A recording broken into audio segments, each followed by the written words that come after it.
बंचिछि रावण श्रीलंकार मिलिला बड़ प्रमाण। रामायण सह जड़ित किछि एभली तथ्य जहा आपनकु जणा नाही। दर्शक बंधु वैज्ञानिक माने श्रीलंका माटी रे एमिति किछि गछ उठिथिबा देखि आश्चर्य होइगले।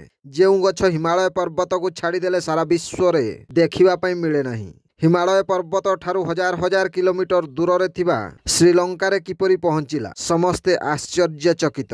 एहा पर इतिहासकार माने जेतेबेले एहार उत्तर देले जे जेतेबेले लक्ष्मण असुस्थ होइथिले सेतेबेले हनुमान संजीवनी खोजिबा परिवर्ते पूरा पर्वत को श्रीलंका नै जाइथिले, जहा फल रे सही पर्वतर गछ आजि मध्य श्रीलंका रे रहिछि। रामायण सत्य अटे, एहार प्रमाण वैज्ञानिक माने देई सारिछंती।